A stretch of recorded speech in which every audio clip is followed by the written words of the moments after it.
All right, welcome back to Source Material Live. I'm your host, the mandated reporter, and frankly, I'm mortified, Mr. Mark Radulich. And this week is Tom and Jerry week. But Tom and Jerry don't have a modern, lefty, DC, Hanna-Barbera modern update that we can dig into and tear apart. But they do have one called Ruff and Reddy. The Ruff and Reddy Show. And that's what we're going to talk about tonight. And it's funny because the Ruff and Reddy Show actually came from the same animator group that did Tom and Jerry. There's your link. Hey. As a matter of fact, the Ruff and Reddy Show came after Tom and Jerry once they were done doing that. That voice you hear, waiting in the wings for me to introduce him, is the one and only Chris Sheehan. How do you do, sir? I'm a little more bored than I was the last time we talked. Yeah, I get that. You mean a week ago? 2 weeks ago? Whatever it was? Oh, all those weeks ago. Yeah. That other thing you're talking about hasn't happened yet. Oh God, yeah, we are not being linear, which that might be a link to this comic book as well. God, this whole podcast is like a Quentin Tarantino It's a movie. meta joke, yeah. All right, so yeah, we are talking about the Ruff and Reddy Show comic that came out in 2017. It was 6-issue limited series. It started on October 25th of 2017 and it ended March 28th of 2018 and was written by Howard Chaykin. But let's talk about the Ruff and Reddy Show for just a second. Mm-hmm. The original iteration of this ran from 1957 to 1963. I wasn't even born yet. And it was first made by Hanna-Barbera Productions for NBC. The series followed the adventures of Ruff, a smart and steadfast cat, and Reddy, a good-natured and brave but not overly bright dog. It was presented by Screen Gems, the television arm of Columbia Pictures. It premiered in December of 1957 and ran for 50 episodes until February of 63, comprising 3 seasons. Hanna-Barbera created the Ruff and Reddy Show for their cartoon studio, then named HB Enterprises, and was their first series. The buddy theme had previously been explored in their Tom and Jerry theatrical shorts. But unlike Tom and Jerry, Ruff and Reddy aren't foes, but housemates and best friends. The series is notable as one of the earliest original animated television programs and a pioneering use of limited animation techniques. So, let's talk now that we know who the Ruff and Reddy people are, let's talk about Why is the cat named Ruff? That messed me up the entire book. Yeah. You figure someone rough would be the dog. You'd think no. so. Yeah, so every time I saw Ruff, I pictured the dog, but it was the cat anyway, and it was just one of the many problems. That might be the 108th worst thing about this book. I want to talk to you about this Hanna-Barbera Beyond series. Oh, yeah. Hanna-Barbera Beyond consists of Dastardly and Muttley, which we'll be doing later this year when Top Gun comes out. A variety of DC meets Hanna-Barbera one-shots, which we've done on Source Material before. My favorite of all of these, Exit Stage Left, The Snagglepuss Chronicles, where Snagglepuss is a gay Gothic playwright in the 1960s during the Red Scare. The Flintstones by Mark Miller, which drove Ronnie Adams away from podcasting about comics. Future Quest presents The Jetsons, the aforementioned Ruff and Reddy Show, which we're talking about tonight. Scooby Apocalypse, which ran for several volumes, and I think went on for 3 years. Garbage. And another one that we did on here, I think the last Wacky Raceland. Yeah, we covered that, I think, around the time of the last Fast and Furious movie, because we called it Car Week. See? There you go. So everything ties together here on the Radulich and Broadcasting Network. Have you dug into these? Have you read any of these? I had to for a review gig I had, and I hated every second of it. I think these... You're familiar with strain theory? String theory? You know, I am familiar with it, sure. The concept of, like, resources are limited, and, you know, they can only go so far. And I look at comic creators as resources. You know, we have a man like Howard Chaykin, like him or hate him. I mean, he has a little bit of cachet in this industry. Why are we wasting him on this shit?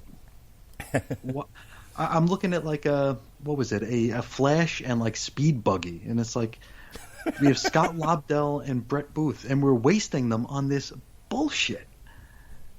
I hate this stuff. This stuff is I'm friends with several comic shop owners and former comic shop owners who pointed to these books as the reason why they're going out of business. Because DC foists these things on them. And you don't want to be on their naughty list. Both companies have naughty lists, by the way. And you don't want to be on it. So you have to buy this shit that sits on your shelf and then goes immediately into a 50-cent bin. Because nobody's asking for this shit. Nobody. When we did Mark Miller's Flintstones, now... Oh, that was that Russell guy. Russell. Mark Russell, sorry. Yeah, him. Yeah. Very precious. There was a lot of modern... Mark Russell had something he needed to say, and he used the Flintstones to say it. And you had two... Poor Jesse was caught in the middle of me and Ronnie Adams having a fist fight on that podcast. Because Ronnie Adams is like, the Flintstones were pure comedy. They were there for entertainment. We don't need to corrupt them with political morass. We don't need to project our political agendas into something like the Flintstones, which has always been apolitical. You know, it was all in the family. That's what the Flintstones were, and I don't remember which came first. The Honeymooners. The Honeymooners. Yeah, that would be. I'm sorry, that would be the better one, and the more correct one. It was the Honeymooners. It was, you know, loudmouth, fat dad comes home to the housewife, and comedy ensues. Mm-hmm. Only we said it in a ridiculous Stone Age. Sure. And people had fun with it, and it was funny, and the old Flintstones. I mean, it clearly was a hit because we've never gotten away from the Flintstones. They've had at least 2 movies. There were several cartoon spin-offs, at least one porn. So there's even a theme park, an abandoned theme park here in Arizona that is Bedrock, and it is horrifying. It is so scary looking. It's like in the middle of nowhere. I mean, it's one of those like weird Arizona things, like those books like Weird Nevada, Weird Every State. And there's a little town called Bedrock here, and it is all decked out to look like Flintstones Village, but the Flintstones moved out many, many years ago, so it is just horrifying. We also have a Santa Claus abandoned Arizona town in its wake. Yeah, we also have a Santa Claus Arizona that is also horrifying. So it's scary stuff. So that's. And I'm using Ronnie as an example. Friend of the show, Ronnie Adams. We did the community podcast together. We just did the 2 Stumptown shows. And I love Ronnie. But Ronnie is very much like, can't we leave the innocent things innocent? Why must everything be a platform for which to foist your agenda onto people? Mm-hmm. And then there's my argument, which is, why can't something be elevated by a discussion of modern topics? So, just as an example, there was a lengthy, uncomfortable, traumatizing discussion about polyamory that came out of the Flintstones book. Because that's needed. and look, and that's the debate, right? Is this really necessary? Is it necessary to do it in the Flintstones? No, and where I'm going with this in a very long, drawn-out way is what you were saying about, like, did anyone want any of this? Did anyone want a gay Gothic playwright Snagglepuss in the midst of the Red Scare? No. Did I enjoy that story? Yes, but I'm a fucking weirdo. I'm of the school of thought of, like, if a writer is sitting down with his editor and the first words out of their mouth is, wouldn't it be funny if ... Yeah. The answer is always no. Right. The answer is always no, think of something else. And I feel like these Hanna-Barbera things are right out of that playbook. Yeah, I think there's a lot of like I use the word agenda, and I think when 100%. And I haven't here's the problem though. This isn't totally consistent. Like, there was absolutely an agenda with Snagglepuss. There was absolutely an agenda with Flintstones. There wasn't with Wacky Raceland. Wacky Raceland, they tried to turn that into Mad Max Fury Road. That was awful. See, I know somebody on this network who would disagree with you 100%. Thought it was the best movie of that year. I never seen the movie. I'm talking about Wacky Raceland. Oh, Wacky Raceland was utterly unreadable. Oh boy, that's the first review that I actually noped out on. Like, I was supposed to review that book, and I read the book. I read it twice. I started writing, and I wrote the guy who I was writing it for. I'm like, dude, I can't do it. And he's like, yeah, nobody can do it. I'm like, okay. Yeah, it was unreadable. It was completely impossible to follow. It was an ugly book. But there was no agenda in it. They just tried to turn, it was like, what if we did Wacky Raceland, but we did it like with a Fury Road motif, which is, it's, dystopian and all this other shit going on. And it was like, okay, like, I get violent. Yeah. It's like what you were saying. It's like, wouldn't it be funny if, like, it's like, let's take this thing that is pure and innocent and let's turn it into this other thing. Isn't that funny? Yeah, and it's funny because I only agreed to do that one because I got Wacky Races mixed up with the Laugh Olympics. I was like, oh, I remember that. That was pretty funny. And then it's like, oh wait, no, this is not that show. It did inspire me to watch Wacky Races with my kids, which I had, especially back when we did this. So Wacky Races came out in 2016, sure. So that's got to be 2016, 2017 when we did the book. It wasn't too long after that, and I watched, so that was 4 or 5 years ago, and I watched that with my kids, and they thought it was funny, but that's, it was meant for them. Sure, nothing wrong with the cartoon. It's silly stuff.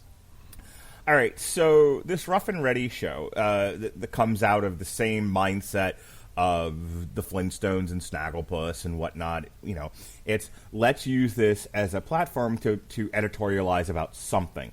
And in this particular case, the Ruff and Reddy show, Howard Chaykin is making a comment about Hollywood and spin doctoring and fame, and he seems to have an issue with all of it. He seems to hate it.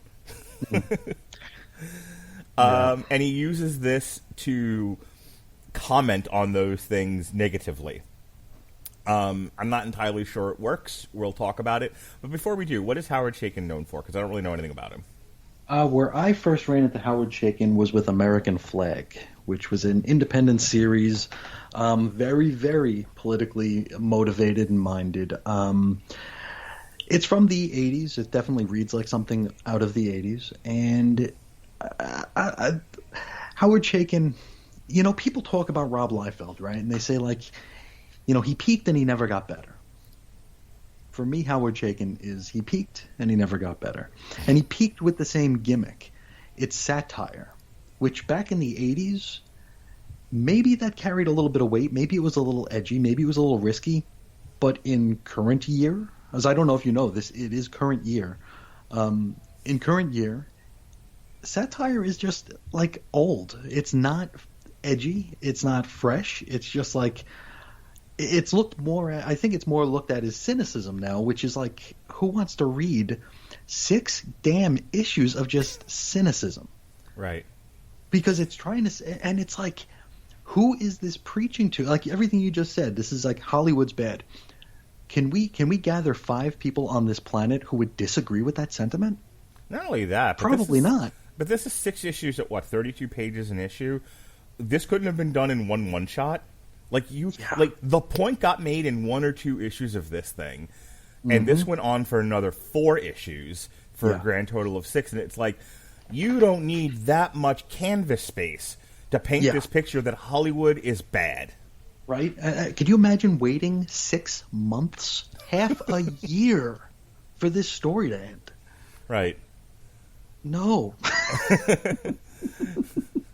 Yeah, I'm thinking about what you said about your comic book owner friends, your comic book store owner friends, about like, this stuff just sits on their shelves and no one buys it. And it's like, when you think about limited series, right? Like, this is really going to date me, but I was thinking about like G.I. Joe meets the Transformers. That every issue ended on a cliffhanger. Absolutely. There was a reason to pick up the next one. Right. There was 4 issues. They told a tight story, and you were like eager for the next one to come out because you wanted to know what was going to happen next, and eventually how the story was going to end. Sure. I didn't care about that while I was reading this.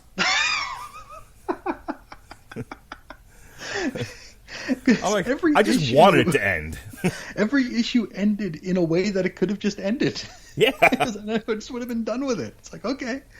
Because the ending we do get, and we'll get there, is like, it's like pants on head ridiculous. It is just, it's insulting. Yeah. It's like, I mean, if you're listening to me talk, you know that I cannot get to the point. This story can't get to the point because the point it wants to make isn't worth the trip. It's really, really bad. All right, so issue number 1. And my summaries are coming directly out of Comic Vine, and this is not going to... Now, I know, like, I've... on a couple of these shows, I've kind of gone page by page over things because there were some details that I won't retain from having read them, so I kind of go through the comic book again so that we can talk about certain things as I see them and go, oh, yeah, I remember that. Let's talk about that. There's nothing like that in this book. We're just going to have a brief conversation about each issue and get the fuck out of here. Boy, there's some podcasts you do because you're passionate, and there's some podcasts you do because it's on the schedule. This is the latter. Give it just as an aside. Do you find that with X-Lapse where like you've chosen to go every single day and you tackle an issue a day, and do you find yourself at times going, well, this is a part of X of 10, so fuck it, I got to do it, but I don't want to? Oh yeah, absolutely, okay. Absolutely. I mean, we did I did the full Fallen Angels 6-issue miniseries, which was really, really bad. And it's one of those where like everybody listening knew it was bad because like my numbers would be pretty steady until Fallen Angels Day, and it would drop like an actual like sizable percentage. It's like, wow, nobody wants to hear about this one, but in for a penny, in for a pound. Yep. Like I said, it's on the schedule. It's going to happen. Kicking and screaming.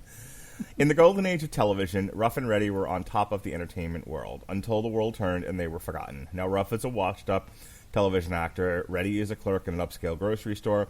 Can a hungry young agent convince these two one-time partners to make a comeback and convince the world that it wants to see the famously infamous dog and cat comedy team back in the spotlight? Don't miss it if you can. Okay, so this first issue, there's a lot of preamble about who they were. Like, it actually doesn't start off too bad. No, it doesn't.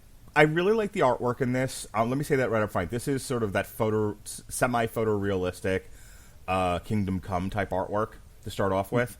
It's a little juvenile, a little comic booky. It's not quite as Kingdom Come-ish, but it feels more painted and photorealistic than the average comic book. And it's probably the best aspect of this book. I'd say so.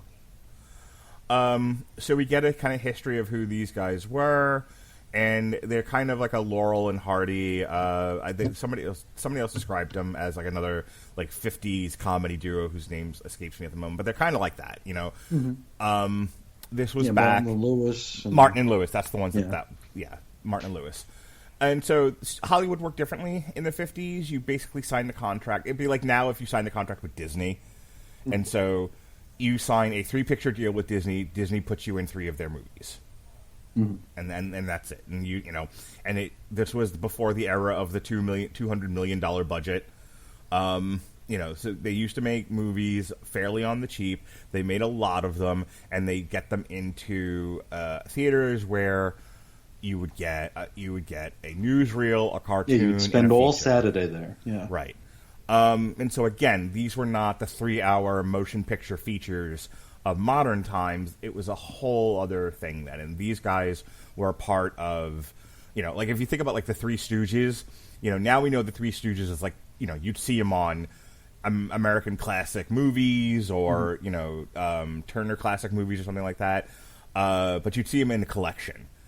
The Three Stooges bits used to just be their own movies. Yeah, 2 reelers, 20 minutes. Right. The Marx Brothers, Duck Soup, stuff like that.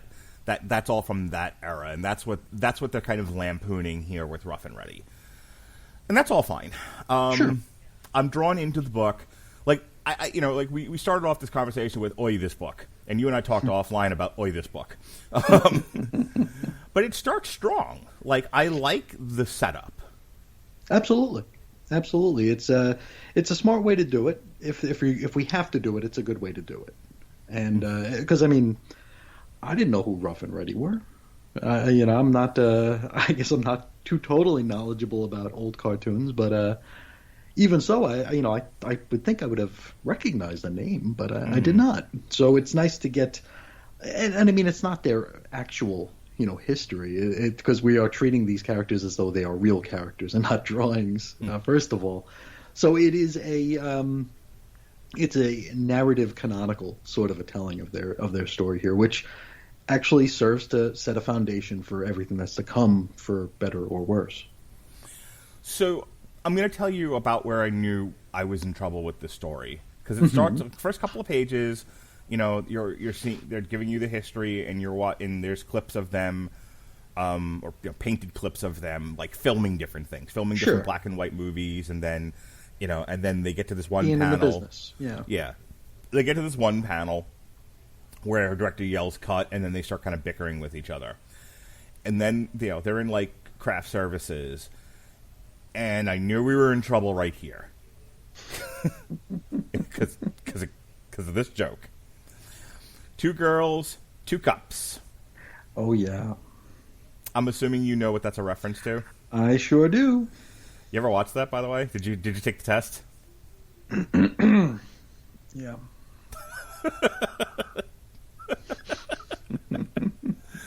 I've tried. I can't get through it. It's gross.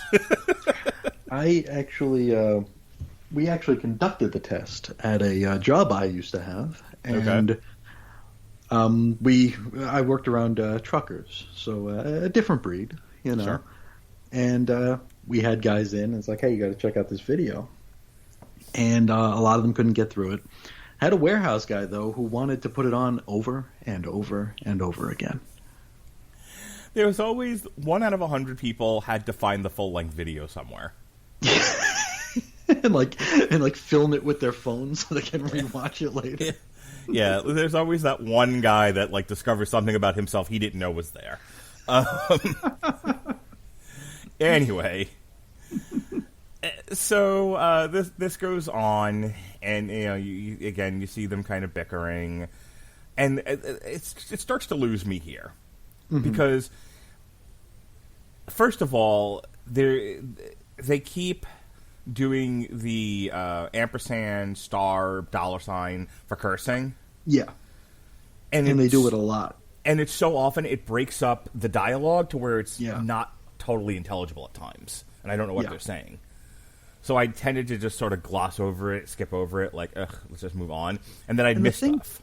And the thing about that is, I mean, I don't want to call this a mature book, but, I mean, we find out that the dog, Reddy, he has an addiction to eating shit.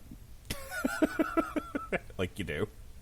I mean, because he goes to an AA meeting later on, and he says, my name is Reddy, and I'm a copraholic. And if you own a dog, you might have one who has coprophagia, which is eating shit. And he later talks about, not being able to leave the left behinds alone. So, I mean, we have a whole arc about how he eats shit, and yet we are censoring curse words. I don't know. Yeah. So the thing that seems to have set them on the path to break up, to where Reddy falls into a gutter and Ruff kind of circles the drain in a career that he gets steady work, but it isn't as fulfilling. They'll never be as famous or as fulfilled as they are in this moment. Yeah. And the thing that seems to break them up is they're bickering. They're at like a Ticker Day parade of some sort, like a Macy's Day parade, and they're bickering with each other, and the dialogue goes, it's pretty clear they love me and they fear you. You know what else is clear? I didn't stop using a litter box just so I could work with someone who thinks it's a midnight snack. You call me Felix again, and you what? And then, this dialogue doesn't flow at all. It doesn't. And then, it feels like it's almost trying to be like old timey, like what you'd get like in a snappy like noir sort of thing, where it's here's looking at you, kid. Yeah, it feels kind of like that, but that doesn't work in regular conversation, and it certainly isn't pleasant to read.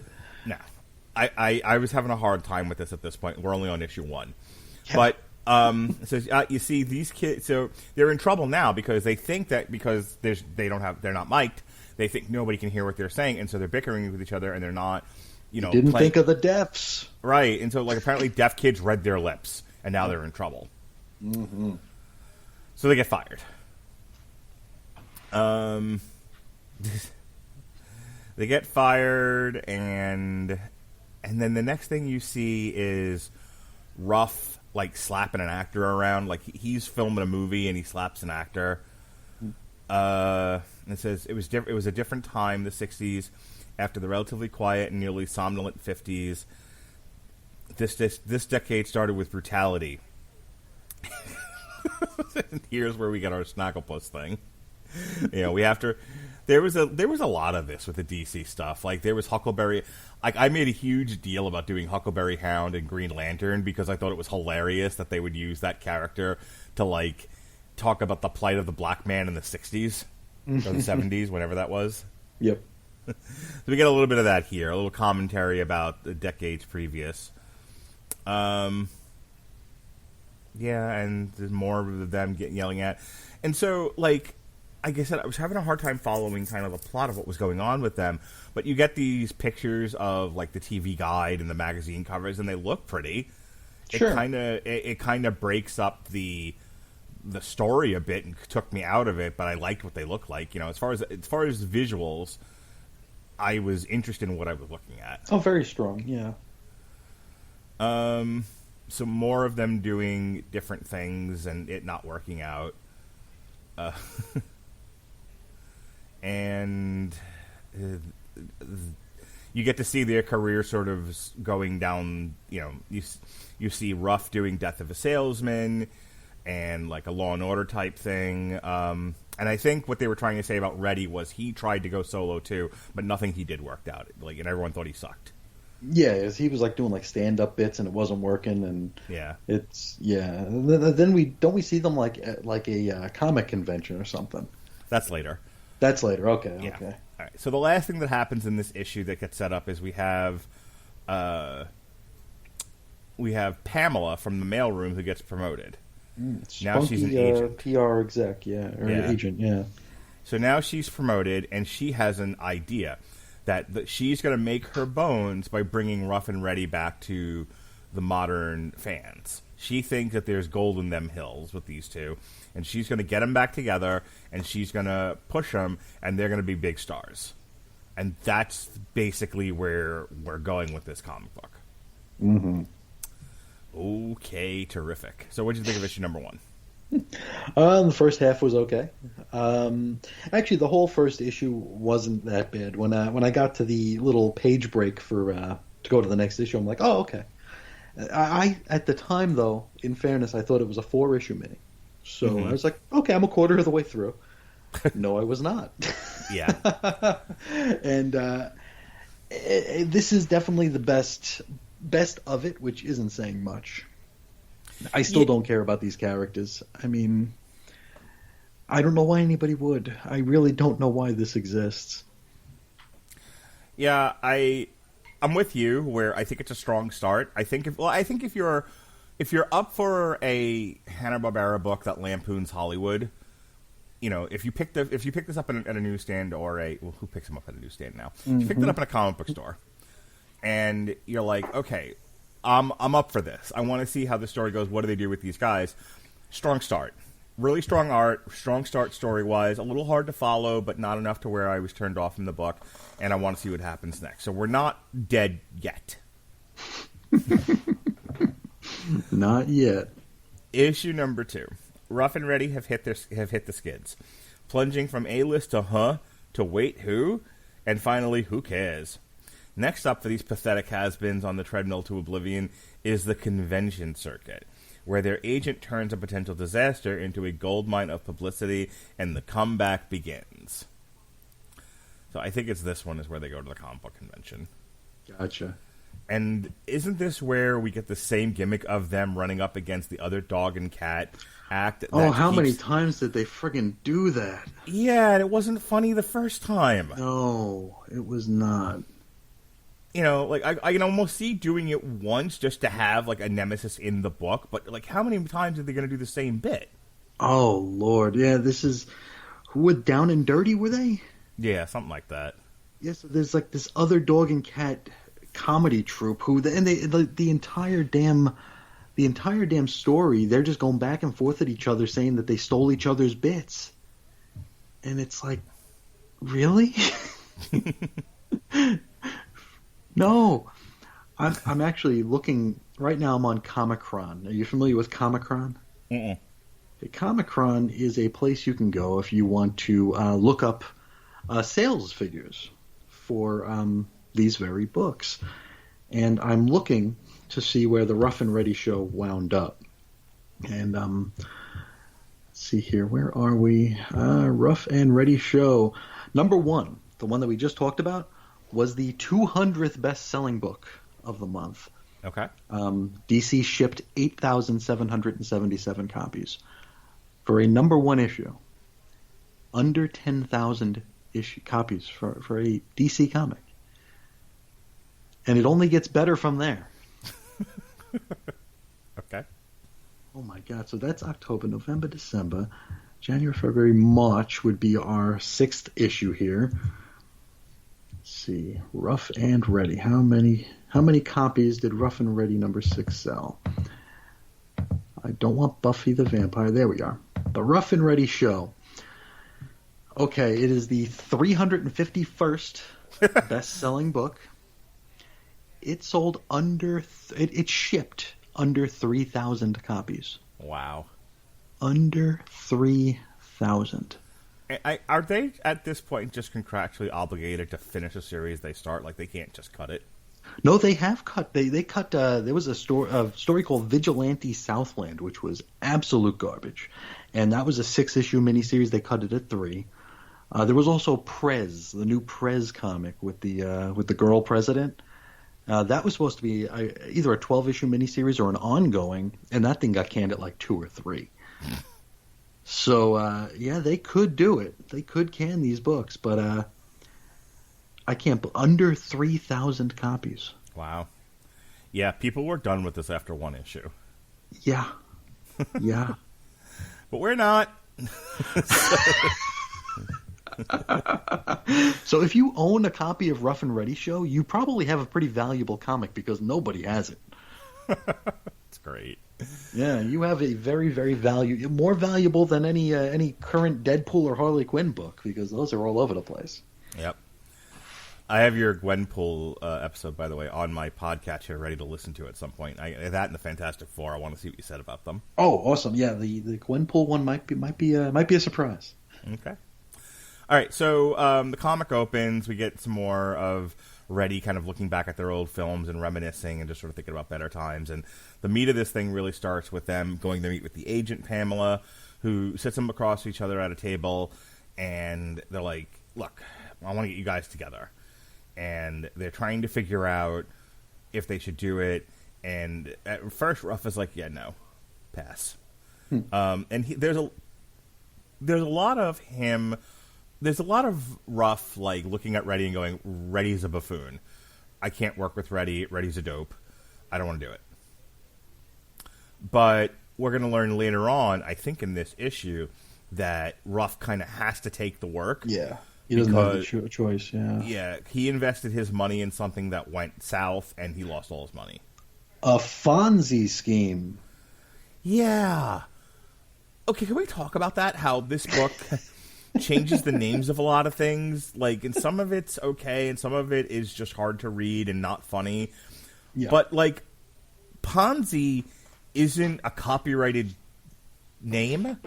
It's a word that describes a type of scheme. Why did they need to change it to a Fonzie scheme? Because I think they were implying that Fonzie, Henry Winkler, was actually responsible for it. Because the guy said like Henry ran away with your money or something like that. Mm-hmm. And he's like, "Oh, it was a Fonzie scheme."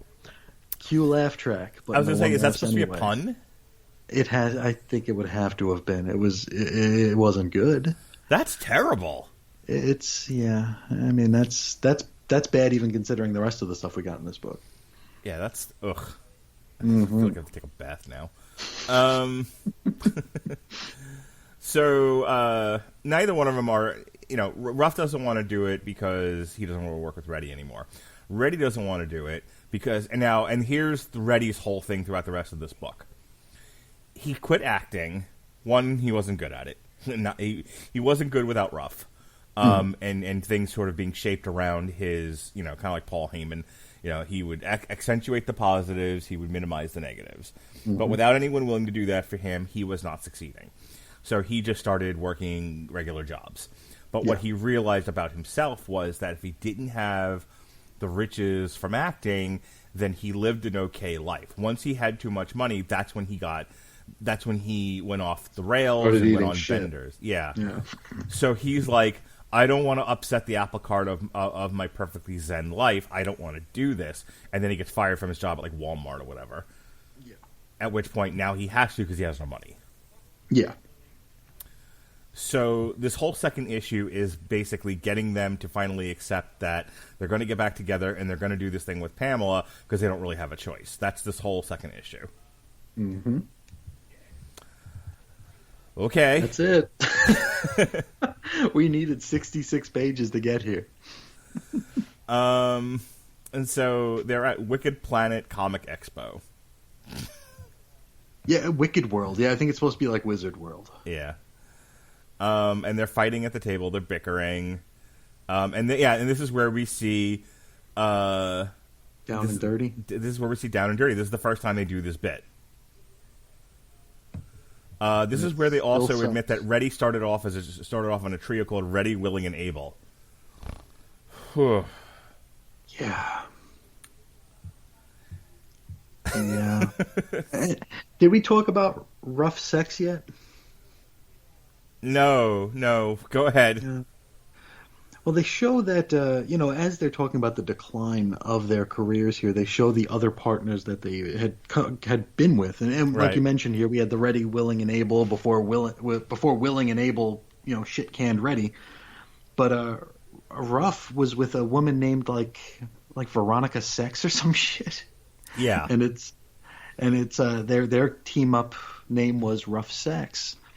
You get it? It's like it's funny, right? Rough Sex. Oh God. Oh God, Shaken, what happened to you, buddy? Yeah. So we end with they're at a kosher diner deli like you do in Hollywood, and Pamela comes and she tells them both to shut up, and she's like, "I'm in control here," and so this is, I talk, you listen. Yeah. Yeah, and so this is at the very end of the issue where they finally decide to work with her. All right, so that's issue number 2. Any thoughts? No. Like, we haven't gone off the cliff yet, but we're definitely inching towards it. On the precipice. Yeah, we are definitely Thelma and Louising down the desert road. I'm still into it though. First issue was establishing who these people are. Second issue was establishing why they're going to get back together and why they don't have any choice. So we're still in the first 10 minutes of the movie, right? So now we're into scary enough, yeah. So yeah, issues 1 and 2 are the first act of your 3-act movie. Okay, so I'm into it, right? I'm like, let's see what happens. Like now they're gonna now they have to. We've had our inciting we've had our inciting event. So let's see what they do with it. Now we're into the second act here. We're into the main bulk of the story. These next 2 issues. The meat and potatoes. Right. Issue number 3. Envy, self-loathing, jealousy, self-destruction, backstabbing. And that's just Monday. In the business they call show.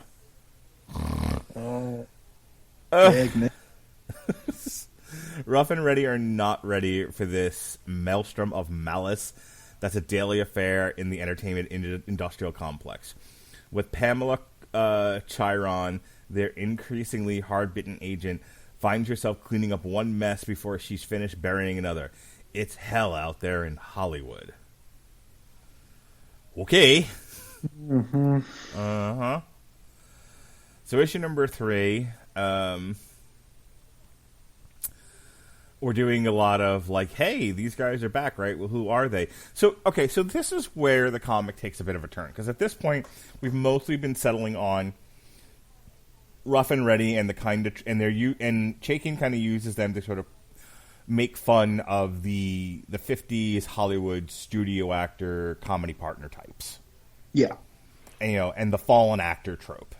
That's all he's done up to this point. Issue number 3 starts in earnest with him just making fun of talk show Hollywood. Over and over and over. For the rest of the entire series.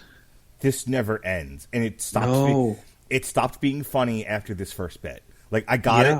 Like he did it once, and I was like, okay, that's kind of amusing, making fun of the modern talk show Hollywood circuit and how and how vapid it is. Cool. And then it never ended, and it went all the way to issue number 6, and I was ready to throw my fucking tablet. Your hardcover omnibus Ruff and Reddy Show collection. My tablet that I was reading it on, ready to throw it in the street. Ugh. Yeah, this does not know how to let go of an idea. And again, I mean, in fairness to Chaykin here, he had 6 damn issues to fill with like 2 issues worth of story. But boy, it got old quick. Yeah. And this like goes to those like the sort of kind of like real things, but not like we had like instead of the Jimmy Kimmel show, we had like the Jamie Camel show. Yeah, that's what I mean. Like that got old real quick. Yeah, definitely. I like this panel. So I don't know what you would call this. You're a little bit better with technical terms than I am. But where they split the page into 3 rectangular panels across. Mm-hmm. Oh, like the widescreen sort of? Yeah. And so the first one is them on a talk show. They're on a panel of some sort. And Ruff says, 2 in the beep, 1 in the twink. So it's like 1 in the stink, 2 in the pink, or however you want to do it. 1 in the pink, 2 in the stink. Yeah. That's what we're doing here. We're doing the shocker. Mm-hmm. And because, see, I don't know if you know this or not, but people are dumb, Chris. Oh. People are oafish lemmings, and they laugh and clap at everything. Yay! R2-D2 and I clapped! Are these the ordinary people? Oh, wait, that's not... We're not going to talk about that for several months. That's July! So, Howard Chaykin has to take time out of this book to remind you, the audience, that the audience is dumb. Yeah. Oh, by the way, you're still dumb. 2 in the bleep, 1 in the twink. And I thought it said pants. And this woman says, Jewish guys, am I right? And I'm immediately reminded of a Family Guy bit where Peter decides he wants to be Jewish. Mm-hmm. And he starts wanting to do anal sex with Lois. Mm-hmm. And there was something about like whether or not anal sex was kosher. It's a stereotype I didn't know about. Yeah. Yeah. Oy vey. Yeah. Apparently, Hollywood, Jews, and anal sex is a thing. Oh, who knew? Not me. not I said the fly. Yes, every good Hollywood producer has their own private collection of Planet of the Gapes pornos. Okay. I just needed to say Planet of the Gapes. Anyway, moving on. So this goes on for a while. We get a lot of this, something happening on television, and laughter at the bottom because people are dumb. Yeah. The laugh tracks were in here, and they were all over that was another gimmick that they wouldn't let go of. It was just repeated over and over. And like, if you're not like, I'm not like really big into modern mainstream Hollywood fare. Like, that's not the media that I typically consume. So, like, I knew, like, I'm aware of certain things, but like, not enough to make this funny for me or entertaining. So, like, this one panel here where they're doing car karaoke, like, that's a thing that happens on one of these stupid late night shows. Yeah. And I'm mildly aware that happens because I talk to people in the world who watch this stuff. But apparently Chaykin thinks this is so popular and so many people know about it, and it's so funny to make fun of that's one of the panels. Is him doing car karaoke. Reddy is. Oh. This is where this series started to give me a headache. And it was like so scattershot too, because it's like up to this point, I mean, we did some time jumping, of course, because we did, the 30s were a hell of a time, the 40s were a hell of a time, the 50s, that was a hell of a time. We got that, but I mean, this is where just like we've got these scenes on the TV, and then you've got scenes of them just there. Then there's scenes on the TV, and then there's scenes of them in another office. You don't know what order any of this shit's happening in. It's just all over the place. If you're watching the movie, this is yet another montage.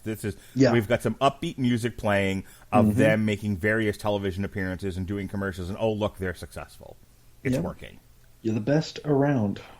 Nothing's ever going to bring you down. There you are. You're the best. Working 9 to 5, what a way to make a living. My baby takes the morning train. Right. We're not dating ourselves too much here. Trying to think of the one from Ghostbusters, too. Anyway, moving on. So it finally stops. The madness finally stops. And there's this bit here with the old man in the wheelchair, and then Pamela drives up, and we're briefly out of the montage of their celebrity rising from the ashes, and then we're on this television show, Roy Raymond Detective. This is kind of like a current affair, I guess. That's what they're making fun of here. That's a fucking timely joke. Yeah, right. Yeah, Maury Povich has moved on to other things. Yeah, I was going to say, like, Geraldo works for Fox. Maury Povich is no longer doing a current affair. What the fuck? Like, it's a weird one to make fun of. It should have been like Fernwood Tonight or something. Yeah. I'm Roy Raymond. I'm on TV, and I'm a detective. Ugh. So, but this is a setup to get, hey, gotcha. Look, it's Dog and Cat, or whatever the fuck Down their and names Dirty. are. Down and Dirty. Yep, they're here. And, oh, look, what are they going to do again? They're going to fight. They're going to argue. Oh, boy. Yep. And then we have this, then we flash over to the agent who's trying to get them gigs, and she's working with, like, casting directors and stuff, and it's like, no thanks, no thanks, no thanks. And that's all going to be a setup to later on, there's going to be controversy, and then they're all going to say, page. and they're all going to agree to it and say, yes, get it? Because Hollywood sucks, Chris. I don't know if you know that or not. I'm starting to get that impression. I hope it's not on the test, though. Yeah. We have a subplot here of of Ruff talking to the Roy Raymond guy and like, hey, get my money back. And so he does. Mm-hmm. Yay. Because, why? Who gives a shit if he gets his money back? Yeah, how does that add to the plot here? Does he? Yeah, are we building to him like walking away from Reddy because like, oh, I don't need you anymore. I've got my money. Why do you keep leaving me? Like, is that where we're going with this? Like, because that would be dramatic at least. Like, you know, Reddy. Like, if they had written into Reddy's character that he, you know, is codependent and Ruff keeps leaving him, and it's like, it's you. You're the reason I'm in such shambles. You're why I eat shit. You're why I eat shit. Sure.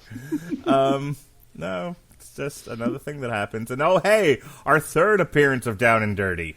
Oh, Lord. Anyway. And so this goes on and on and on. There's something about I think this is where there's a panel here of, it looks like Ruff, giving FMZ, which is supposed to be TMZ. Get it? Get it? Oh. I swear to God, they should have written "get it" on every page. They should have. And so he gives the TMZ That's a joke, guy. you see. Yeah. And so he gives the TMZ guy like an envelope full of video, audio, and testimony. Okay. Mm-hmm. This isn't the old man doing it. This is Ruff doing it. Yeah, okay. Because when the old man does it, then we get the, hey guys, old technology's old. Oh, the VHS bit, yeah. So more stuff with the parrot, who I think his name is Willing. Because he's from Ready, Willing, and Able, yeah. Yep. Okay. And so then literally within the same issue, we're right back to her talking to all the casting agents and whatnot. And they're like, oh, yeah, now one in every turn in the exact same order that we saw it in before. What is it, the 9-grid panel that you hate so much? Yes. They're like, yeah, we're in. Ugh. And now that since there's controversy, all the agents want to pick up Ruff and Reddy. Yep. And then the next thing we see is Reddy's on yet another bender. He is drunk on the floor, shirtless, with his tongue hanging out, and Ruff's there. And, we start to see that Reddy is having difficulties, and Ruff is just like, I've had it with you. Mm-hmm. We've been together, but we've been back together for 5 minutes, and you can't hold it together. And so Reddy goes to a meeting, and he starts talking about being a copraholic. Yep. And Ruff is there with him to support him. And this is where they meet Aldo Schraft. Crafty Schraft. Yep, Crafty Schraft. Who's going to steal them away from Pamela now that they're a thing. Mm-hmm. And that's the major plot point of this thing that ends the issue, is that Pamela, who worked so hard to bring them up out of obscurity and poverty and put them back on the map as a modern, relevant act, after she's done all of this for them, the thanks she gets is they screw her and leave her, and they go with Crafty Schrafty. I'm starting to think that Hollywood is a little bit crooked. Yeah, everyone's in it for themselves, wouldn't you know? It shouldn't be that way. Shouldn't be that way. No, people should be honorable and loyal. I think so, especially in Hollywood. We fucking get it, Shaken. Who hurt you? Why are you so mad? Well, I think he did do some animation. I think he wrote for some, maybe like the real Ghostbusters, a G.I. Joe or something, or Transformers, something like that, back in the 80s, I think, or something. I'm pretty sure Chaykin does have some history in cartoons. So, issue number 4. In the rough and tumble dog-eat-dog world of business of show, betrayal is just another fact of life. We got it. But when Ruff and Reddy betray the one person who believed in them, there'll be hell to pay, and pay again and again. So this is a revenge story. It's not a redemption story. The story of Ruff and Reddy in 6 issues is they were famous, then they fell apart, but somebody believed in them, but they betrayed her, and just when they thought they were on top of the world and things couldn't get any better, she undercuts them and they fall on their face. 6 issues. That's the story. That's it. Oh boy. Issue number 4. The cover of this thing. Sleeping dogs and cats lie. Oh, they lie. They lie. Oh, like not tell the truth. Oh. Yep. And I was incorrect about his Hollywood times here. He actually wrote several episodes of The Flash, the old 80s, the John Wesley Ship or whatever version? Yeah, the 90s on CBS. 1990, yeah. And he wrote a couple of episodes of Mutant X, which was something I knew what it was, but I never saw it. I want to say the critically acclaimed guys talked about it on their podcast. Maybe Cancel Too Soon or something. Anyway, we open up with... We can't call it variety because everything has to be a parody in this book. Every single fucking thing. Satire is funny. Ha ha ha. So it can't be variety. It has to be vagary. Get it? And it can't be Steven Spielberg. It has to be Max Spielberg. Oh, and he's mad. He's mad about the Marvel movies because on this vagary cover, there's a headline that reads, "Superhero still rule box office in Bulgaria." Oh. And he's like my father-in-law. He's mad that everything's being rebooted or whatever, or restarted. Because there's another headline that reads, "Laverne and Shirley redo in the works." Get it? He's mad that there's no new ideas in Hollywood that he's making fun of. Oh, that's a heck of an observation. I've never thought of that. Hollywood's out of ideas. I've never heard anyone say that before. He's the only one saying it. This Chaykin's brilliant. He is. Wow. I need to subscribe to his newsletter. I need to read more of his stuff. There is a dangerous pattern that's developing with me and you on this podcast. We keep reading books by writers who need to be punched in the dick. Hard. Yes. repeatedly. Just write entertaining stories, you fucknuts. Anyway, the whole point of this splash page, as it were, where they're mocking Variety, is that Shaft gives newbie the shaft. And so it's talking about how they dumped, like you would in a trade magazine, they're talking about how Ruff and Reddy dumped Pamela for Shaft. Yeah. And this goes on. And then we get a bunch of panels of like cell phone things. And so there's like Facebook and TMZ and all kinds of stuff. And I think one of them might have been like whatever the picture one is that everyone likes. That I always make fun of, like, I'm not a 10-year-old girl. I'm not going to be on that. Instagram. And then there's more of the television things. We're back to this again. This goes on for ever. But now they're on the talk shows. They're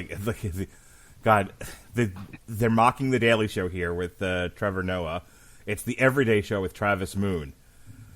Like, I'm just getting angry now and want to knock stuff off my desk. Just fucking stop already. You know, it's there was a Hollywood writer who I think he was on Twitter as like the anonymous writer or something like that, because he was like really talking truth here. And one of the things he tweeted out that was taken as quite controversial, but it's very very benign, and it's also very very funny. It said, never confuse, oh, I got that reference for comedy. Because, I mean, how much of this shit is, oh, I get that reference. Oh, I get that reference. It's like, that's not funny. Right. That is not a joke. Like, I get this, like, this one panel, it says bro comedy, but it's the HBO logo. It's the HBO logo. It's not even wordplay. It's not even a pun. It is the HBO logo with different letters. Right, and in the background background has the circle in it. It says "Get Real with Will Maher," because real time with Bill Maher. Get it? Oh, do you get it? It fucking hurts. Oh man, I can feel the tumor in my brain growing.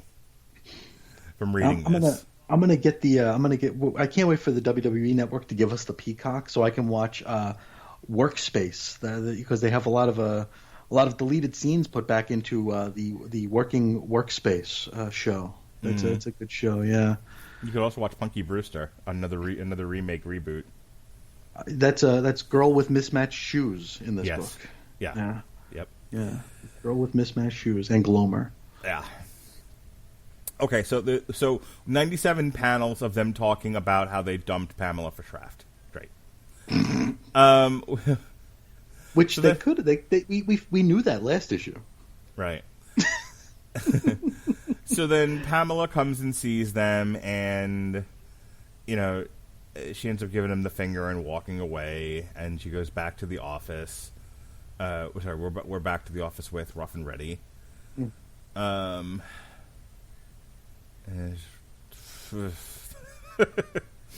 They're talking business. We're talking business, and stuff is happening. Not a lot of talking. Just talking. A lot of dialogue.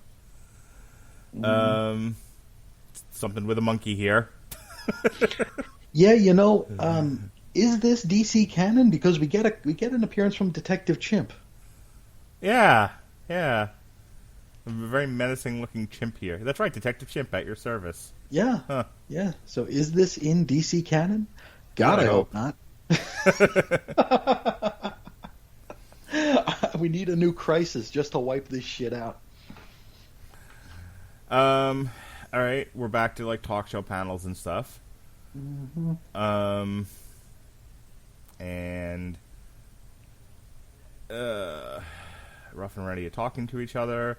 They look like they're on a game show called Darwin Got It Right All Along. And where they get slime dumped on them or some shit? Yeah, there's that.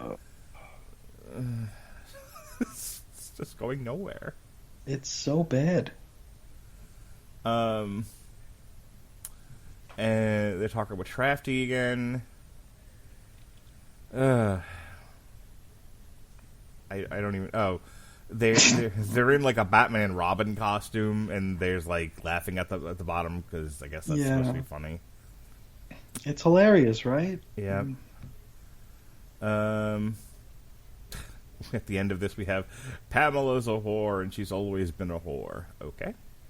Yeah. Oh, okay. I know what this is. There was somebody trolling them, and it turns out it was her. That's right. Yeah, because she was spoofing their phone numbers and like texting like threats back and forth to them or something, and so they were all ready to fight it out about, you know, oh, you're talking shit about me. Oh no, you're talking shit about me. And then they found out that, and it's funny because they say, if I'm remembering correctly, it's like, oh, it's just a troll, and Ruff goes, an old white man under a bridge. Yeah. Why does it matter if he's white? Because white people are terrible. Don't you know that? I do need my reminder, but an old white guy under a bridge. I never seen a troll, named that or described that way. I think Mr. Chaykin has a problem. And so, then there's this bit with Sex, where I guess she's getting arrested and they're taking her away. Did she steal his money or not? Yeah, she stole his money. That's what that was. Okay, because I remember like. They said she stole his money, but then the money was gone again. They were only able to get a portion of it back. They weren't able to get all of it back. That's what happened. Okay. So is she Fonzie? Yes. Okay. And then the next thing is Pamela gets fired. For the trolling. For the trolling, yeah. And that's the end of that article. That's the end of that issue, rather. Mm-hmm. Yeah, it's not the end of the story. No, god damn, we still have 2 more issues to go. Yeah, if this was a 4-issue mini, we'd be done. All right, so now she's fired. She's been humiliated. She wants revenge. And we all care about this character a lot, right? We want to see her story. Yeah, over time we've really gotten to know Pamela well, and I'm invested. Attached to her. Absolutely, I am invested. Yeah. Whew. In the issue number 5. Before I do that, so all of these summaries that I've been reading on Comic Vine, they might have been written. They might have been written even better, and also these Wikipedia pages had the authors been using Grammarly. Grammarly's AI-powered products help people communicate more effectively. Grammarly helps you write mistake-free on Gmail, Facebook, Twitter, LinkedIn, and nearly anywhere else you write on the web. Grammarly corrects hundreds of grammar, punctuation, spelling mistakes, while also catching contextual errors, improving your vocabulary, and suggesting style improvements. As a matter of fact, I bet Howard Chaykin could have used Grammarly to help write his script. He should have. So if you want to try your 30 days free of Grammarly, go to getgrammarly.com/W2Mnetwork. Getgrammarly.com/W2Mnetwork for your free 30 days of Grammarly software. In the business of show, oh my God, stop with that fucking line already. Before you do that here, yes, sir. I'm on. You ever go to Comic Book Roundup? I'm aware that it's a thing. Okay, I usually refer to it as Comic Book Circle Jerk because it is. I'm looking for the Ruff and Reddy Show here to see what the reviews say, and someone rated the first issue an 8.8. Wow. An incredibly entertaining book for anyone who enjoyed the Flintstones or Who Framed Roger Rabbit. No, false, incorrect. I would not compare this to Who Framed Roger Rabbit. I would only do that in the fact that I think we have humans living with animated characters. That's okay, but that's like saying like if you liked BoJack Horseman, you would like the Ruff and Reddy Show. Like they're not the same thing, and the quality of writing in BoJack Horseman was much higher than this. The site that I used to write for, Weird Science, they gave it a 4.5, which is far more accurate. Jeremy Daw, a friend of mine, wrote, "A sudden burst of plot at the end and Mac Ray's delightful art can't really hide the fact that approximately 2/3 of this issue is self-indulgent, obscure, and confusing. It's difficult to work out precisely who this comic is for, but it would seem it's really not for me. At times diverting, but never fully engaging. I'm afraid I can't recommend it." So who is this for is a really great question. Look, I'm not, like, I mean, it reminds me of this kind of stuff we were talking about back when I dedicated an entire month to you picking books. And there was a lot of that question of, like, well, who is this for? And, like, I'm not against the idea of niche books. I'm not against the idea of, you know, out of the box thinking in terms of story writing. And I'm really not against this idea either. I like the idea that, like I'm gonna write this comic book story that's going to satirize Hollywood and all the things I don't like about it. I think as a base idea, that's not bad, and that's something that I'd be interested in. But it does beg the question: who thought this was going to be a hit? Well, I could tell you one guy who did. Whoever writes for Comic Book Bin gave issue 3 a 10 out of 10. Okay, so these guys just want to be invited to the party. They want their free stuff from DC. Yeah. Okay. 10 out of 10, which is to say it could not be any better than it is. It is perfect. False. So, I don't know how much of Damn You Hollywood you've listened to. Probably not a lot, especially if you haven't seen the movies we talk about. Yeah, but we do an entire bit where we read through the reviews on Rotten Tomatoes. Mm-hmm. And that's why we do it, because we think the critics are full of shit. Oh, of course. It's ridiculous. Absolutely, yeah. They want to be invited to the party. You had it right there. It's and I've worked for sites that didn't play the game, and there were threats. So your access goes away. DC would say, "Hey, we're not going to include you guys anymore," and really shows you what DC's in this for.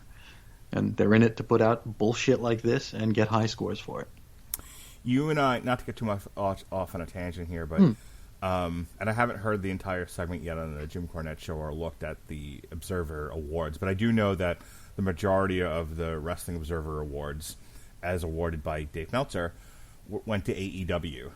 Yes. And my issue with that was just admit you're writing PR for this company and stop with the pretense that you're a journalist. Yes. Like, you're an unbiased and unconnected journalist, yeah. I don't mind that you're a booster for AEW, but just stop trying to portray yourself as a middle of the road journalist who's just reporting on objectively about things, because you're not. That's a lie. Yeah, and so like these comic book blogs and stuff, that some of these sites that you're talking about, I don't actually mind if they give 10 out of 10s for comic books and don't deserve them because they want to maintain their access. But then don't put out there that you're an objective news site either. They're like, just write it right in the masthead.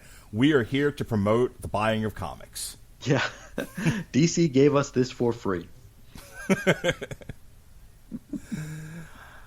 Issue number 5. In the business of show, they say nothing succeeds like excess, and that imitation is the sincerest form of television. You ever just want to eat a gun after you read something? Imitation is the sincerest form of television. Who wrote this? In a flurry of days that make their heads spin, Ruff and Reddy find themselves spread all too thin in a slurry of pilots, while a bad decision comes back to haunt them like a blind date on a Saturday night. Okay. What does that even mean? That's a great question. You've never been on a blind date? But what, they came back on a Saturday? What the fuck does that even mean? That's a great question. I love this cover though. Like, I don't want to seem like I'm like it's all bad. This issue number 5 cover, at least one of the variants, which makes you think like this is going to get really intense. It's them tied up and chained to chairs and then dumped in a body of water filled with sharks. Like, ooh. No, the art's very nice. It's probably not to everybody's style, but there is a lot of pop to the art. I'll give it that. Yeah, the art is far and away the best part of this series. For sure. It seems almost like Kyle Baker's work. It's good. So there's an industry trade publication, you may have heard of it, called Vagary? Variety. So we start off with another mock industry trade. This is Daily Vanity. What's that supposed to be? At first I was like, it's Variety, and then I was like, no, wait, that's not right. I know that's not right because I know that logo. I can't remember the name of it now. It's not the Hollywood Reporter. I'll think of it later. Yeah, it probably doesn't matter. Yeah, not really. I wanted to say Vanity Fair at first, and I'm like, no, wait a minute, that's like a fashion magazine. That's a fashion mag, yeah. Yeah. All right, so this is talking about... Village Voice. There you go. V for Vendetta. Vesuvius. Watchmen. Swamp Thing. Anyway, so they're talking about all these pilots that they're doing. They're doing shit tons of pilots now that they're, famous. Okay? Mm-hmm. And they're on yet another talk show. It's like the bulk of this whole stupid thing. And then you see a bunch of clips of them like shooting stuff. So this is this is the bit where they're making fun of streaming services because they're shooting something for Amazon Prime, except that it says Athenian Primo. Yeah. And again, I want to knock stuff off my desk. Mm-hmm. Stop it. And Retroflix and yeah, yep. We flash over to Pam, and she has a meeting with somebody. And then we're back to them. Shooting up for the Guts Network. Mm-hmm. And then we see a close-up of Reddy, and he's shooting something called Unjustified Entitlement. And then we're back What on was that HBO. supposed to be? Because that was on HBO. Was that supposed to be Curb Your Enthusiasm or something? Or Sure. Let's go with that. Okay. Look, if it's not The Wire, I don't know what it is. So, okay, and so we flash to a scene at Twink's Hot Dogs. I don't know That's why. supposed to be Pink's? Yeah. Okay. Twinks. And this is where we do the bit with the VHS tape. That might actually tape. help with the ending. That might help with the ending here. The big joke at the end. Yeah. Mm. So, and then they're mocking South Park because sure, and police brutality because sure. Mm-hmm. I get that reference. Oh, I get that reference. Oh my god, I get that reference. Yep. Now we're doing Game of Thrones. Did you watch Game of Thrones, by the way? No, I did not. Great. I'm just watching The Sopranos. I mean, that's how far back I am. So, we're going to be covering The Sopranos later this year when the movie comes out. There's a prequel movie that's the whatever, the Sons of Newark or whatever. Yeah, the Many Saints of Newark. Yep. If you need another voice on that, I'll do that. Oh, sweet. So we have the sex tape thing that we're talking about here. And we're back to now they're doing what something was on the sex BBC. tape anyway? I don't know. Did we had the old man drop off a VHS tape at like a tabloid, Right. and the kid's like, "Is the video streaming in this box?" They're like, "No, that's a VHS tape." Oh my god, I've never seen one of these before. You fucking kidding me? Yeah. Come on. So we're back and forth. Now we're in the limo with Traft. And he's like, oh, the network loves you guys. Da, da, da, da, da. And then they go to San Diego Comic-Con.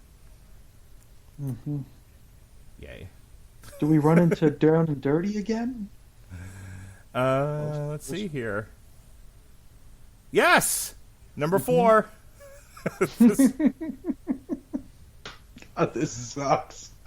And it ends with Reddy punching one of them in the face. Terrific. Yeah. And then one guy says, you're going to love this sex tape to TMZ. It's great. That's the end of that issue. That's it. And that's it. So if you're like, oh my god, I'm so hooked, I got to see what happens in the last issue after all that. You can tell how bad the series is getting when I'm just going page after page going and stuff happens and stuff happens and stuff we have run out of plot. We have run out of things. Now we're literally just doing jokes about the industry.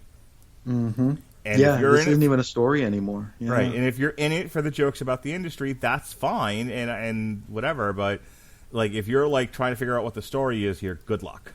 Yeah, someone teach Howard Chaykin how to open a blog. Because that's all he needs. Yeah. All right, issue number 6. We're almost done here. Misery loves company, and nothing succeeds like success.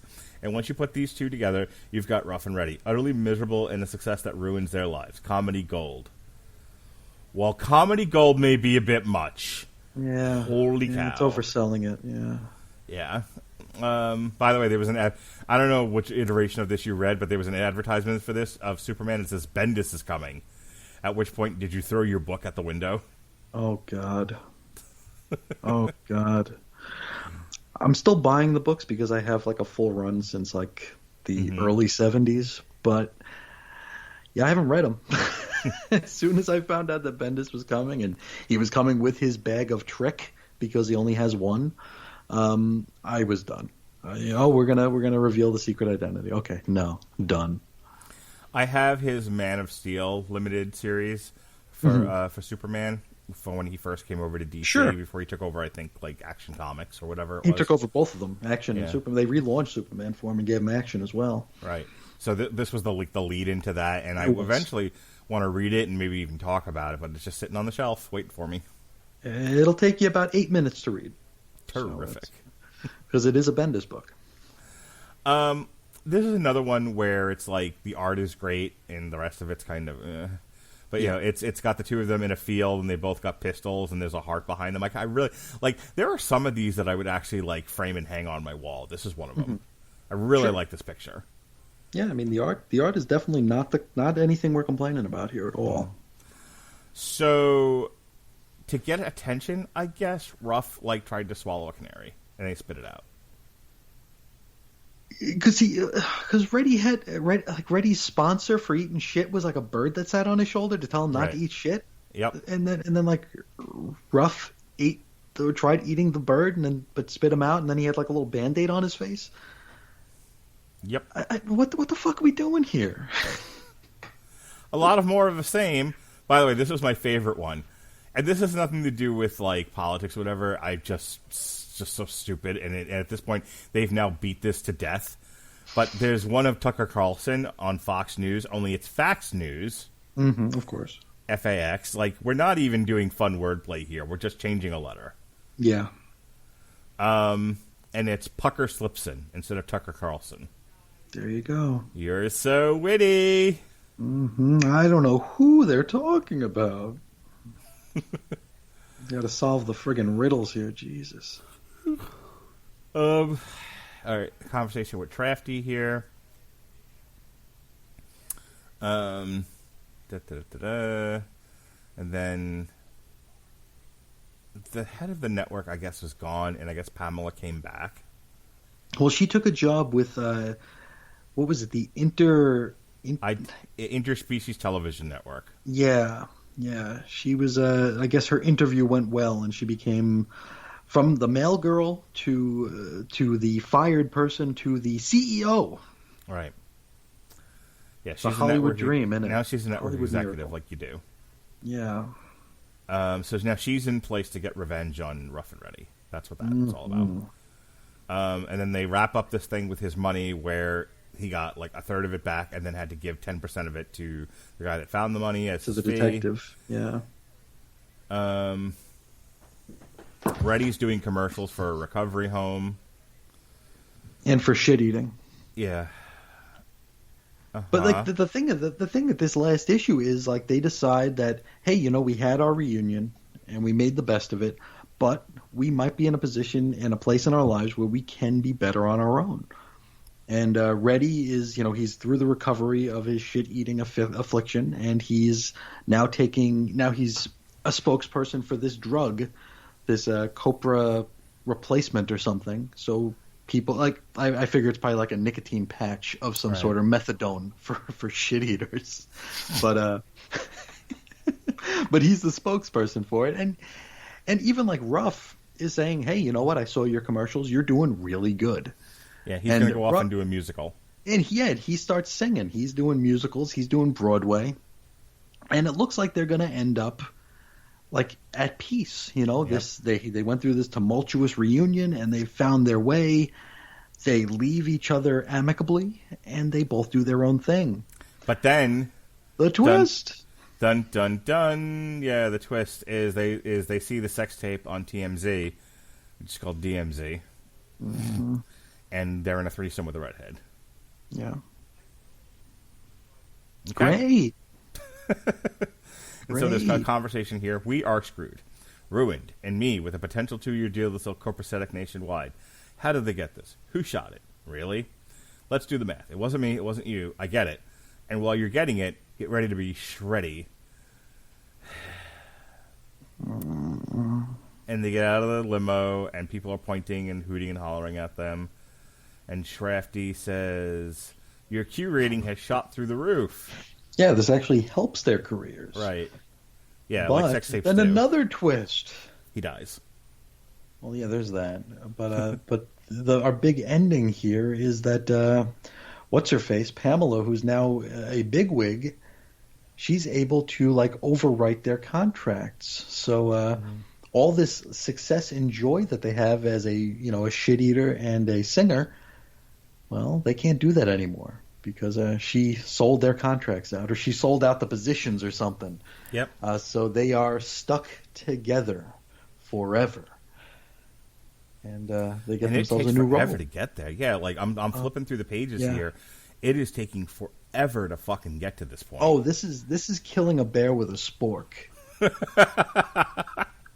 Oh, this is the shits. Okay, so we finally get there.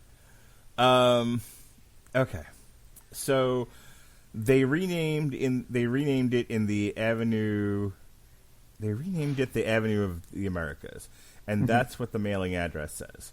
But only yokels and out-of-towners call it anything but 6th Ave.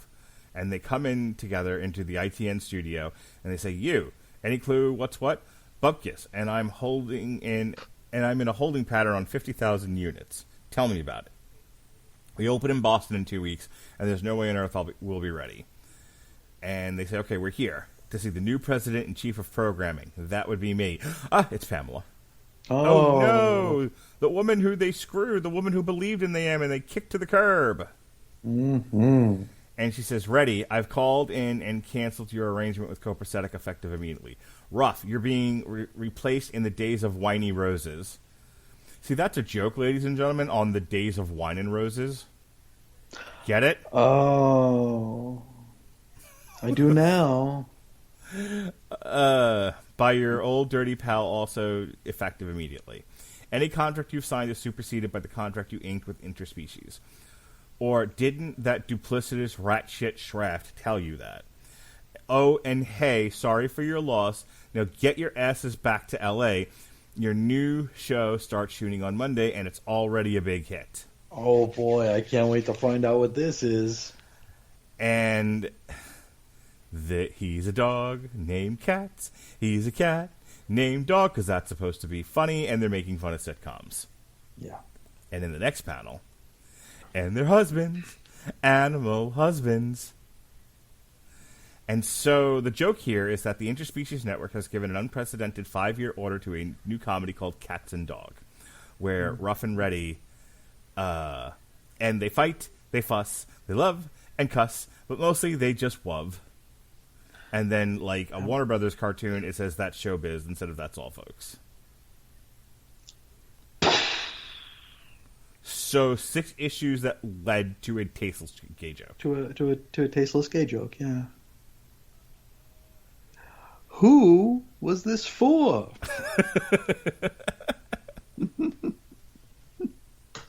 I'm just reading the comments on the site that I read this on. Kind of a shit ending. I have no idea what I just read. Hollywood in a nutshell. But here's the thing, like, if you have, like, is Shaken, like, a conservative type who's just like, Hollywood is a bag of shit? No. Or he's a liberal type, but he's still saying Hollywood is shit, then why is he making a gay joke at the end? Yeah, doesn't seem very progressive, does it? No! Yeah. No. Yep. Like, is he saying that being gay is bad? Like, oh, what a terrible thing. Because here's the thing, like, I know plenty of straight actors who take gay roles. In fact, it's becoming a thing now to where they don't want to hire straight actors for gay roles because they want black people to play black people and to voice black characters in animation. And they want, Ruby Rose wasn't even gay enough for Batwoman. They needed to find someone gayer. So, like, that's the direction we're lurching in Hollywood right now. So it makes the joke even more tone deaf. Sure. It absolutely does. Now we're over the cliff. Now we are careening towards the earth in the ragtop to our death. This thing started off good, got weird, ended badly. Yeah. I'll give you the last word. This was not a good time. I mean, talking about it was a blast. But the fact that we both had to read, what was it, 800 pages of this, that was tough. That was very tough. The ending, and I mean, knowing what I know about Chaykin and having read a good deal of his political satire, because that is the only switch that is on his dial, apparently. Coming to the joke at the end was just like, huh? Yeah. It did not read like something that Chaykin would have written, but he did. I don't know what's going on with him, but it was the destination was not worth the journey. I mean, that's putting it mildly. And like I wanna meet one of these people who given it a 10 out of 10 and just be like, okay, I need you to sit down and learn me something. Yeah, explain to me why it's a 10 out of 10. Yes, please. And Please tell you me can't why. say it's because you hate Hollywood too. Yeah. You can't say it's because you're QAnon and Hollywood's a bunch of baby fucking cannibals or whatever it is that they believe. That can't be the only reason. I don't even know what that means. Don't worry about it. But this wasn't. This goes right back to my opening argument here that these Hanna-Barbera things are. We're barking up the wrong tree here. These don't need to exist. I don't know who they're trying to. I mean, even just taking this out of the, who's this for? Who would be enticed to pick this up? This isn't like a dollar comic. I mean, it will be. It'll be less than that in a couple of months when these poor schlubs who run comic shops have to get rid of this shit. But at $4 a pop, I mean, there's an embarrassment of riches on the store shelves every single Wednesday or Tuesday now, whatever the hell DC's doing. I mean, you've got 7,000 flavors of Avengers, X-Men, Spider-Man, Justice League, and you're going to spend $4 on the fucking Ruff and Reddy Show? Okay, so maybe you're the kind of person who's like, I can't read another Avengers comic or another Justice League comic as long as I live. I'm so sick of superheroes. We are now living in an age where everybody is putting out an independent comic. Mm-hmm. I just bought one from the bookstore. Sure. And it wasn't from a comic shop. I went into Books A Million and found Billionaire Island, which is like Ahoy Comics or some shit. Oh yeah, it's never been easier to put out a comic book now. So It's not even a huge cash investment anymore. There is so much stuff out there. If you look at the comic list website where they give you what's coming out that week, I mean, you're scrolling for minutes. There's a lot of books coming out in certain weeks here. Right. And the fucking Ruff and Reddy Show was one of them at some point. No. I think the idea of taking the Hanna-Barbera properties and modernizing them and giving them a social tinge to where like we can comment on things going on in the world through the guise of these characters, I think is an interesting idea. I think these writers are all kind of ham-fisted, and I said this when we talked about like the Dahmer book. Some of these guys get so far up their own ass, that they're just like, I have some shit to say. Okay, you're entitled to say it. You're entitled to use this book to say it, but that doesn't mean anyone's going to listen. And you have to know your audience. Like, you know what I mean? Like, here's the thing: if I have some shit to say, I can say it, but no one has to listen. So I have to then think about how am I going to reach my audience, because there's saying some shit, and then there's getting people to listen to you say some shit. Sure, absolutely. And that's where I think the vast majority of these Hanna-Barbera books fell down. They had some shit to say, and they didn't care, seemingly, if the audience was willing to listen. And when the audience tuned out, it just became, well, the audience is dumb. Yep, that's it. Okay, well, if a tree falls in the forest and there's no one around to hear it, it does, in fact, not make a sound. Yeah, it's like if you enter a room and everyone holds their nose, don't assume that it's someone else that smells bad. Right. It's probably you. I'm thinking about, we talked about we didn't talk about it, but we mentioned that there was a Flintstones comic here, that Russell one. let's jump ahead 20 years, 30 years from now. We'll still be talking about and watching the original Flintstones cartoon from 1960, whatever. No one's going to give a flying fuck about what Mark Russell had to say in 2016. Yeah. Ruff and Reddy Show. I didn't know it was a thing, but I'm sure it has fans. The cartoon, if we were to watch it today, we'd receive it the same way we would have back in the 70s, the 60s, whenever. These things are timeless. These things are meant to entertain children of every generation. You know, as we outgrow them, new children come in and they take our spot. And then they outgrow them and then new children come in.